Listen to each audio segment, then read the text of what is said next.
కోర్టుకు బోధన్ మాజీ MLA Shakeel. Madanapalle files కేసులో మరో అరెస్ట్. కసిరెడ్డి రిమాండ్పై హైకోర్టుకు తల్లిదండ్రులు. వీరయ్య చౌదరి హత్య కేసులో మిషనరీ ఆస్తుల వ్యవహారం. ఇలాంటి ఇంట్రెస్టింగ్ న్యూస్ ఇప్పుడు సంక్షిప్తంగా చూద్దాం.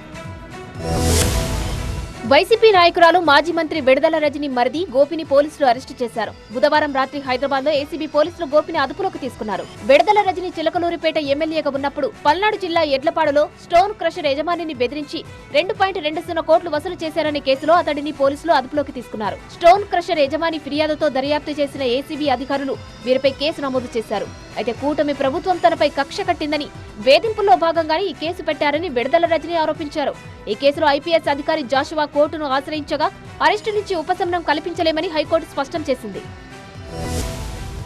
బోధన్ మాజీ ఎమ్మెల్యే షకీల్ను పంజగుట్ట కేసులో అరెస్టు చేసిన పోలీసులు కోర్టులో హాజరుపరిచారు. అనారోగ్య కారణాలు చూపెట్టడంతో షకీల్కు కోర్టు బెయిల్ మంజూరు చేసింది. 2023 డిసెంబర్ 23న ప్రజాభవన్ వద్ద షకీల్ కొడుకు రాహిల్ కారుతో బీభత్సం సృష్టించాడు. తాగిన మైకంలో రాత్రి 2:45 ప్రాంతంలో ప్రజాభవన్ వద్ద బ్యారికేడ్లను ఢీకొట్టాడు. పంజగుట్ట పోలీసులు స్పాట్ కు వెళ్లి కారు నడుపుతున్న రాహిల్ ను పీఎస్ కు తీసుకువెళ్లారు. విషయం తెలుసుకున్న షకీల్ ఆ రోజు రాత్రి పోలీస్ స్టేషన్ కు వచ్చి కొడుకుకు బదులు ఇంట్లో పనిచేస్తున్న అబ్దుల్ ఆసిఫ్ ను నిందితుడిగా చేర్చారు.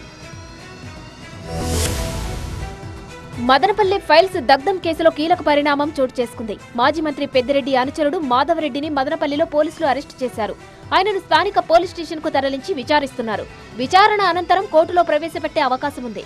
కూటమి ప్రభుత్వం అధికారంలోకి వచ్చిన సమయంలో రాష్ట్రంలో పలుచోట్ల ప్రభుత్వ కార్యాలయాల్లో ఫైల్స్ దగ్ధమయ్యాయి. భూములకు సంబంధించిన కీలక రికార్డులు కాలిపోయాయి. గతేడాది జూలై 22న మదనపల్లి సబ్ కలెక్టరేట్లో ఫైళ్లు దగ్ధమైన ఘటనలో 9 మందిపై పోలీసులు కేసు నమోదు చేశారు. ఏపీ లిక్కర్ స్కామ్ లో ప్రధాన నిందితుడిగా ఆరోపణలు ఎదుర్కొంటున్న రాజ్ కేసిరెడ్డి తల్లిదండ్రులు ఏపీ హైకోర్టును ఆశ్రయించారు. కేసిరెడ్డి రిమాండ్ను సవాల్ చేస్తూ ఆయన పేరెంట్స్ హైకోర్టులో పిటిషన్ వేశారు. ఈ కేసులో విజయవాడ ఏసీబీ ప్రత్యేక కోర్టు రాజ్ కేసిరెడ్డికి 14 రోజుల పాటు జ్యుడిషియల్ రిమాండ్ విధించింది.